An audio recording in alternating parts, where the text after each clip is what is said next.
Vanakkam and welcome to Suvai, folks. This is RJ Sudha, founder and anchor of Suvai Radio. Along with me today are two very bright and enterprising, truly enterprising young and successful entrepreneurs. We have Subbu Meyyappan, co-founder and CEO of ECSite, and Senthil Nagarajan, co-founder and COO of Lumity Incorporated. We are gathered here on a very, very special day, which is MLK Day. Many of you may be celebrating this as another long weekend, but you know it's a good day to look back and see what MLK has done for us as an immigrant population. He was not only inspired by Mahatma Gandhi, but he was one of the key persons who contributed to the civil rights movements of the United States in 1963. That involved outlaws discrimination based on race, color, religion, sex, or national origin, and later sexual orientation and gender inequality had to be abolished.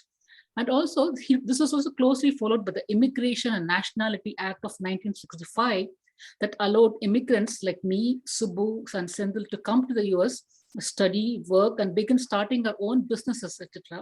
And not only that, to also uphold highest offices like Kamala Harris, like the Vice President of the United States. Imagine the impossible and infinite opportunities that the single civil rights movement that MLK has done for us, and what all innumerable opportunities that he has given us. He and his contributors has given people like us, Subbu and Senthil, and of course Kamala Harris, and lot of million immigrants, not only Indian immigrants but Asian immigrants in general, Mexican immigrants, and all over non-American immigrants in Europe, etc. So with that, I wanted to start off a small dedication to Dr. MLK.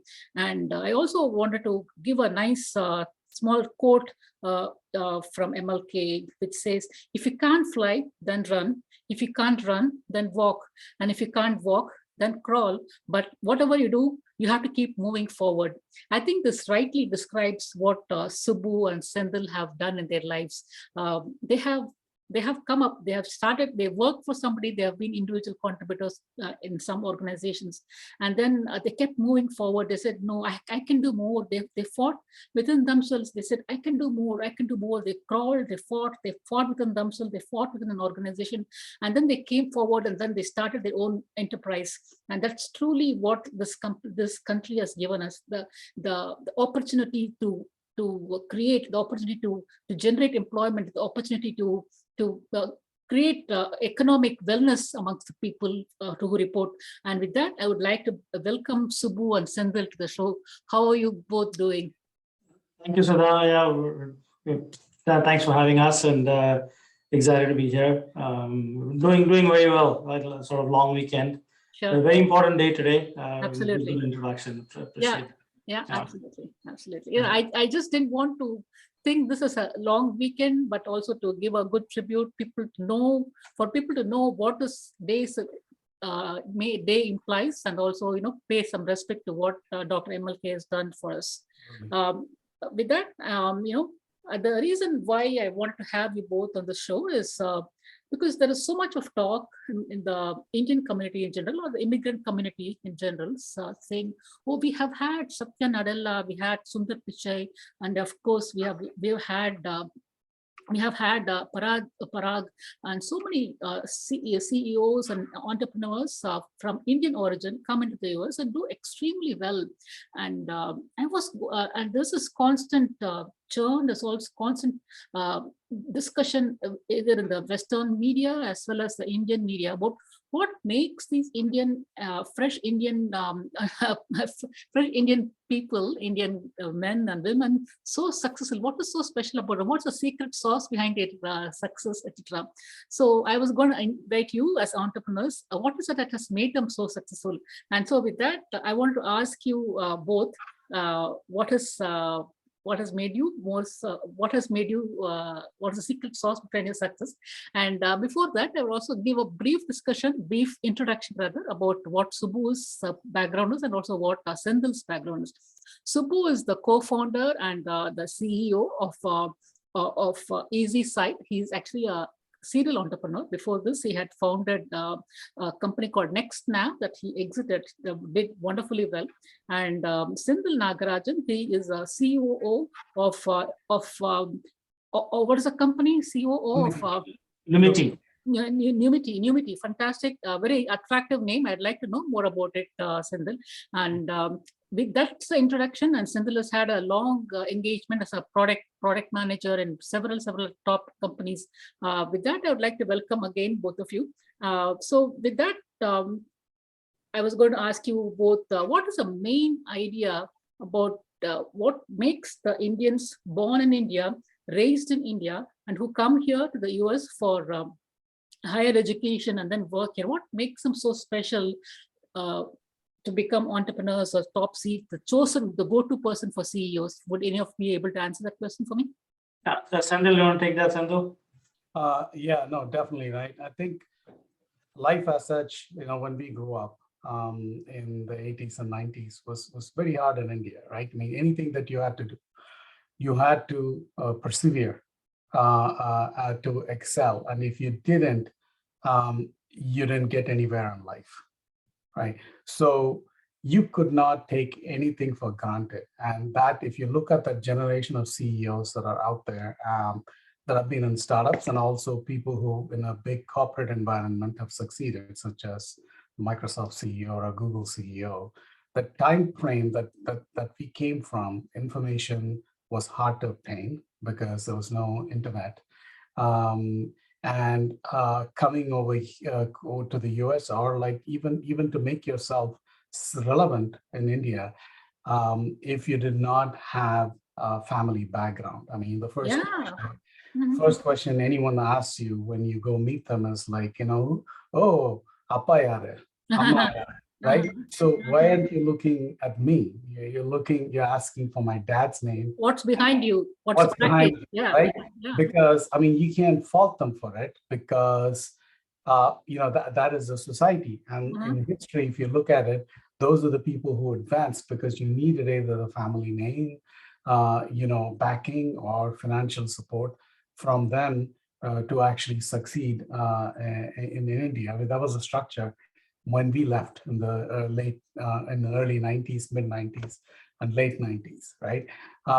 So bunch of things happened, and that put us in a position where we had to work 10 times hard to achieve the same amount of success that anyone would have naturally gotten if they were born in a place like the US, right? When I was in business school, Warren Buffett came for a talk, and he told us, my achievement is not that great because I won the ovarian lottery.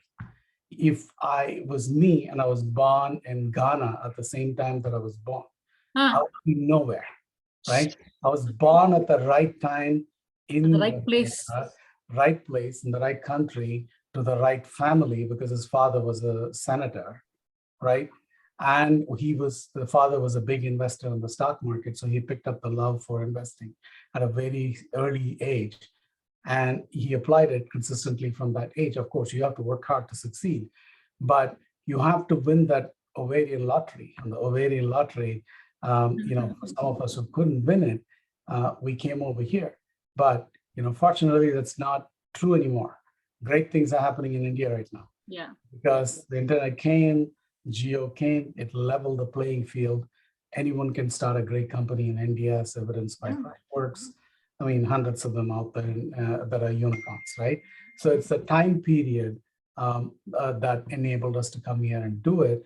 I think the generation that's like graduating from schools right now is more likely to choose to stay and to immigrate because the opportunities that are available in India to do something fantastic is the same as it's here, and there at least you have your home turf advantage. Right. But it was very nice of Warren Buffett to accept his advantages, and did he ever? Yeah, he's a very humble man. Yeah, right. I can tell from, I have not, I've read his books, but I have not listened to any of his talks, but it was awfully nice of him to admit that he was born at the golden spoon and he had everything given for him, and all that he had to do was to execute and follow his father's guidance. And it was nice. I mean, he could have gone either ways. He could have just led an easy life, but he chose to work harder on his father's money and lead a more, work towards a more successful life. Yeah, that's good to know. Yeah, what makes you specifically? Is it your family background, your peer pressure, the fire within? I don't think I can say that for either my family or Subu's family. And we all came here and achieved a lot in education. Our families hadn't even gone to college back in India, right? So what this should inform the listeners is that you have to set your mind to something and you can achieve it. Right? You don't need that family background. We needed the family background to succeed if we had stayed in India. So we chose to come here because it's not required to succeed in America. But even for folks that are graduating now, you don't need any family background. I mean, if you have a great idea, like look at Girish from Freshworks, I read his background and his story, it's nothing but stunning, right? What he has accomplished. Amazing. So we can do wonderful things, right? I mean, it just, I would say hard work and perseverance, not giving up. You have to pursue. Yeah. You'll have to get up and walk. So talking about Girish Mathrubootham of Freshworks, everybody, he's an inspiration for so many young people. In fact, one of my relatives works for him.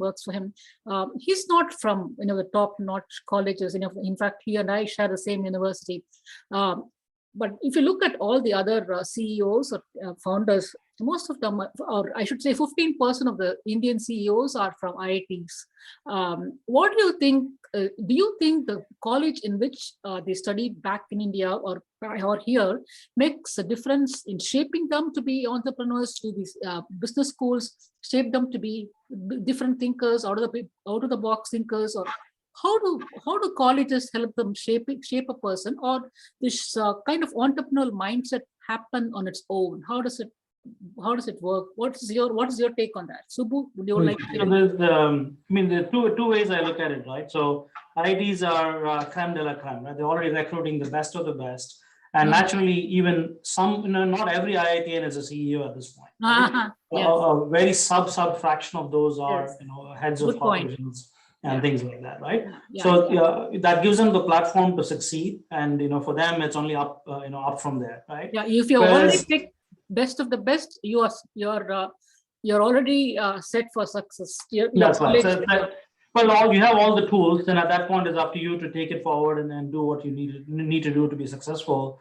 But even then, you don't see the majority of them. Even the three people that we're talking about, Satya Nadella and Sundar Pichai and Parag. Of which Satya is not from IIT, right? Yes. The other two are from IIT, for example, right? So school gives you a platform, right? It's up to you what you do with it. And Senthil went to Anna University, Guindy, and then I went to Annamalai. Girish, for example, as you said, went to Madras University. I would say the college is a platform. Culturally, I would say, Annama University, there's a lot of, I know a lot of my friends from Annama University. They are, very traditional, but at the same time, very enterprising, because culturally, everybody is led to struggle for themselves, figure out what to do. Okay. And, it gives you a really good platform to learn and grow, right? So it becomes very strong. So I don't think, school is a good foundation, and which school you go to is a good foundation, and what you do with it, how you learn from there. And it's not just book lessons, right? What you culturally learn, hanging out with friends, conducting events, those, you're just very new to college and you have to put up a show and you're coordinating with people. So all that gives you all kinds of things to grow and build a team. Everywhere you're building teams, right? And then that naturally feeds into how you can become an entrepreneur. Absolutely. But at the end of the day, like Senthil says, it's a perseverance, hard work. All of that comes from within, and you need to be able to want to do it, right? So then the colleges don't matter. Education almost doesn't matter, right? And so you need to be able to want to do it and stick to it, and then you can find ways to make it happen. Nice, very good, very assuring, very Yeah. assuring. Yeah, I'm sure both of your colleges, both Annamalai and Anna University, both of them have created plenty of excellent entrepreneurs. I know Prabhakaran Muthaya is also from your college, right? That's right. That's right. Yeah. Starting when you look at, I'm sure things have changed in India more recently with the Modi government as far as starting a new company is concerned, but still there's lots of ways to go. There's still a lot of red tapeism in India about as far as starting a company goes. But as far as starting one in India is concerned, and starting one here in the US, specifically Silicon Valley is concerned, what are the differences? You think starting here is easier when compared to India, or is it getting, there is a gap getting more and more narrower? Senthil, I have something to say as well from my experience. Yeah, no, totally. So I think at least at the time that we came over, it was a lot easier to start a company here. Structurally, it was a lot easier to start a company. Is it? But I mean, the rate at which new company formation is happening in India, something fundamentally has changed. Oh, really? Right. And if there was as much red tape, you will not have as many unicorns popping up as they are right now. And that too funded by big brand name VCs who do not stand for, things to short circuit, the process, if you know what I mean. So Yeah. I think something fundamentally has changed in India. Quite honestly, I keep telling Subbu this as well. I'm so jealous. Why did it not happen in the 90s? Yeah, I know. We would not have. It's too late for us. One of my friends used to say, Senthil, we're on the wrong side of the ocean twice. All the time. Yes. We missed the boat twice. Missed the boat twice. Yes. Yeah, that's right. Yeah, and so actually, my perception of that is a slightly different, Sudha, right? Because I would say here, access to resources is fairly straightforward, right? For example, my previous company, NextNav, is a fairly complex problem, right? In the sense that there was a spectrum involved and all kinds of things that had to be involved, and we had to go to the FCC, so Ganesh and I, through maybe 1 or 2 degrees of separation, we were able to get to the FCC commissioners and talk to them. And it was a very when you say degrees, that means getting access to the government officials. That's right. But whereas I couldn't imagine things like that even today happening in India at a certain level. So that has to get better, right? There's a lot of, and I would say, Senthil, with recent experience, I would say that there's still a lot of red tape. However, what has changed is that there are ways to do that red tape electronically and make it go faster. So they still need a ton of documents. I still keep scanning A, B, and C, notarizing, apostillizing, and sending stuff over. And that takes time, but then you can do it all electronically and they're more receptive. So they're still collecting all the documents, but but like I said, things have gotten definitely faster. Otherwise, you couldn't start companies the way things that people are doing right now. Definitely. Yeah. So improvement in that electronic e-governance has definitely helped. And then I think there's still lack of access issues for a common man to start a company and go, deal with larger problems in the industry. So that I think hopefully will get fixed. So I think it's still today, I would say starting a company here and executing is a lot more easier compared to India for sure. What we'll come to the core question of the conversation quickly. What makes Indians the go-to choice for the CEOs for large corporations here? And what are the inherent traits that an Indian raised in India has that makes them a natural leader?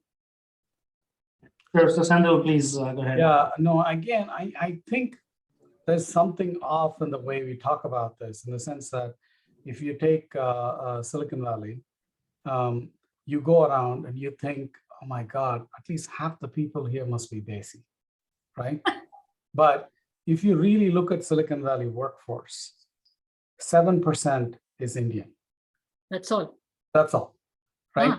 If you take the whole country, we are less than 1% of the population. Yeah, that's what MR says. Yeah. Yeah. The thing here is that, 3 or 4 of the top tech companies are now being run by people of Indian origin, right? But I think if you really look underneath, you'll see a rather even distribution between many different nationalities across the board. There are a lot of Indians beyond those three that run mid-sized companies worth running at $1 billion or whatever it is, and many startup CEOs, and you'll find equal number of Chinese and Korean CEOs and CEOs from Europe, South America, right? Yes. I don't exactly know what the distribution is, but we are visible because we're a tiny percentage of the population. Even though we look like we run Silicon Valley, it's not that way. Oh, is it? 7 out of, but that 7% tends to occupy very coveted, highly paid, super white collar jobs, right? Because by definition, we are highly educated, math oriented, and we know computers. Yeah, this may be a slight aberration in time. Over time, it may correct, maybe some of these Indian CEOs in the top 5 tech companies will retire and they'll be replaced by people of different ethnicity and nationality, which is great. But I think overall, regardless of whichever country or nationality you come from, I mean, those are the 2 things: hard work and perseverance. And if Lady Luck smiles at you, which is basically putting you at the right time at the right place and giving you the fortitude to recognize that you're at the right time and the right place to make use of it, you can go very far in this country. And structurally, I think America is far better, like Subbu is saying now, to start a company and grow it compared to India even today. But India is far better than what it was in the past.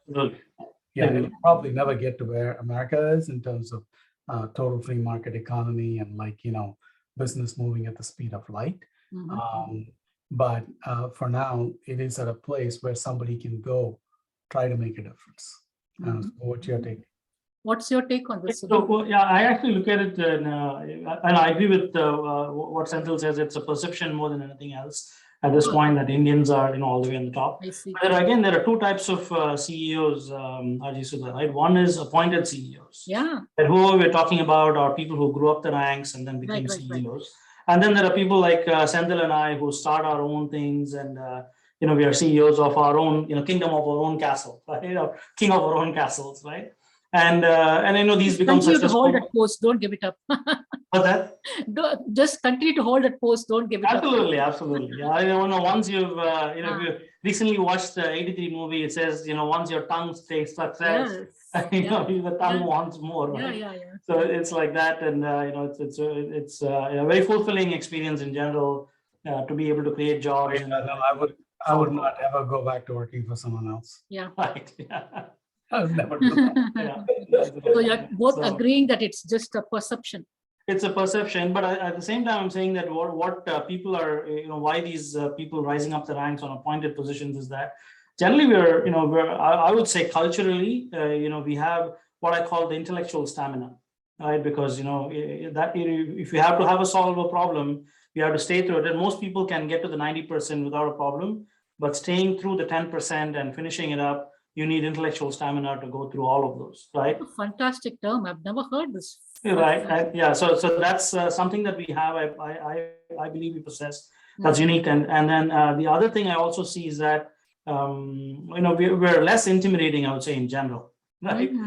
Always considered as pacifists, right? And and we are only focused on the problem and things like that. And we left all the politics behind when we came here. Just want to solve the problems, look progressive, and go. We are just happy coding, solving problems. I think we are not power hungry as. I wouldn't exactly put it that way, because like the guys who worked for Narela 10 years ago, 15 years ago, were my classmates. He knew how to play the field. Is that right? I see. You don't get to where like those guys are in the company without knowing how to play the game. I mean, there is politics in the companies that they work for, and especially big companies like Microsoft. God help me, right? It's an intense place. You not only have to be extremely good at whatever Subbu is saying in terms of on your job, delivering those solutions. Learn to sense the politics. Yeah, learn to sense the politics and know how to manage it. How to manage it, not to play along. Yeah. Right. Yeah. How to manage it. So I'm sure. Yeah. I mean, any big company will have politics, right? That's a given. No, too. And how do you manage through that? We just have about 3 minutes left. This is this is something I didn't prepare for, but I'm sure you can come up with an answer. How are you both handling the COVID situation in your respective companies? Yeah, for me, what we have done is that we used to work from home a lot, and then we switched to in-person with COVID masks and COVID cubicles and whatnot, right? So we try to do that, and then now recently with this whole Omicron, again went back to work, completely going to work from home. We still have a physical brick and mortar office, but most of the remote offices are all work from home. But I think Senthil has a different perception on this as well. So go ahead. It's a blessing in disguise. Okay. I know a lot of people died and stuff like that. A lot of good came out of COVID too.